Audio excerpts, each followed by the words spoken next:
So here we have the present value formula.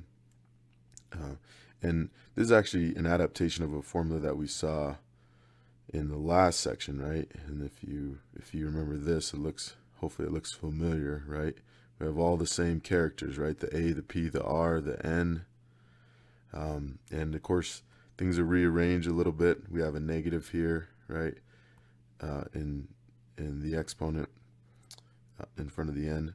And so a little challenge, and we'll explore this a little more in class, but if you can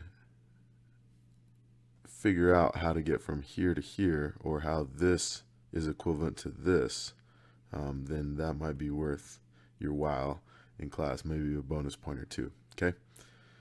And the present value formula, by the way, present value in general is a very important concept in finance. And so anyway, so y'all are scratching the surface on a finance topic that you may deal with later on. Right now, and working on my MBA in educational leadership degree, we had a finance class last semester, and the present value is definitely a major concept in finance. All right, so let's see how to use it. So, and let me go back to that slide. So remember that, once again, same characters. So P is the present value, or remember we talked about as the principal or initial investment. And so, so you can think of it both ways. Okay. But what we're doing now is the amount is a future amount. Okay. After n years. So notice it's after n years, right? So n is the number of years still. Okay. So the amount is, or the A is the amount after a certain amount of time, right? Okay. After n years. All right. Or final amount, if you want to put it that way. And present value, remember, that could also be known as the principal.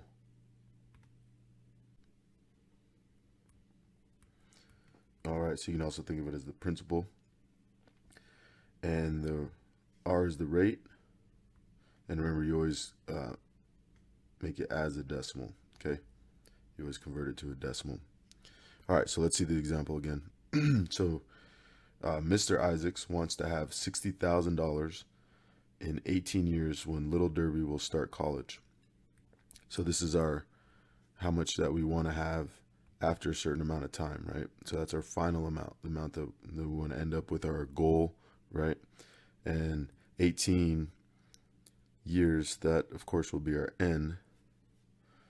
And then how much, so we want to know how much, right? So the how much is going to be the P, right? That's our present value. How much should we have today?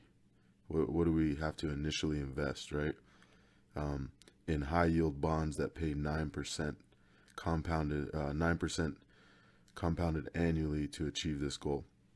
Now, the compounded annually part is a part that basically kind of simplifies our present value formula for us if we had more compounds, which later on in future math endeavors you might have monthly compounded interest, or daily, or bi-weekly, or even continuously compounded interest, and that'll change up the formula a little bit. But anyway, so that's something that you can kind of ignore right now, but in the future that can change and have a bearing on our formula. Anyway, so the 9%, that's going to be our rate. And we're going to convert that to a decimal, so it's going to be 0.09. All right, so now we have everything we need for our formula, right? So present value P equals A times the quantity of 1 plus R to the negative nth power. All right, and so I'm going to plug in everything where it goes. So A, like we talked about, is 60,000, right? 1 plus R, 0.09. And then to the negative n power, and n is 18. All right, so really we can just plug that straight in our calculator, right? Our calculators have the capacity to to do that. And so that would be my recommendation as far as, your calculator will keep the precision. You won't have to worry about rounding. And so that would be my recommendation. Sometimes people try to evaluate this, and you can definitely do that in your calculator as well. But make sure that if you do that, you hold the value in your calculator and then just push your multiplication button and multiply by 60,000 so you don't lose your precision. Because if you write that number down here and you round it and then you multiply by 60,000, you're going to be off by, depending on how precisely you round, you're going to be off by a certain amount. So, all right, so I'd recommend just plugging that whole value in your calculator and using your calculator's precision to your advantage. So, and you could, if we were to do PEMDAS, we would add inside first, right?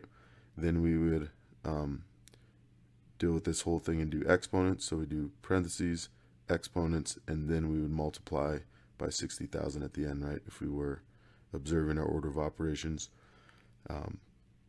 But for this exercise, and since we're dealing with something that we need a calculator for anyway, why not just use the calculator for the whole expression?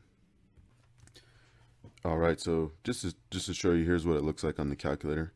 And I did it two different ways. One thing that I do, I a lot of times I'll just do a little mental math and just add 1 plus 0.09. And so I'll usually plug it in this way. It's just a little, a few less buttons to push, and just kind of cleans it up for me. And remember that when we add the 1 plus r, what we're doing is we're adding 100%. And this goes back to, talking about taxes and discounts and so forth. Last semester, we're adding 100% of our amount plus what we're gaining by, with the high yield interest rate. And so if we add those together, we're really earning 1.09 every time we compound. We're getting 100% plus the 9%. And so that's why we do the 1 plus r on the inside. So anyway, so for me, I just add them together and do it that way, but you can see either way you get the same answer. And so approximately, or what we're going to round to, is the nearest cent, right? Because we're talking about money. So it's going to be 12,719 and 62 cents, right? And don't forget your dollars, dollar sign.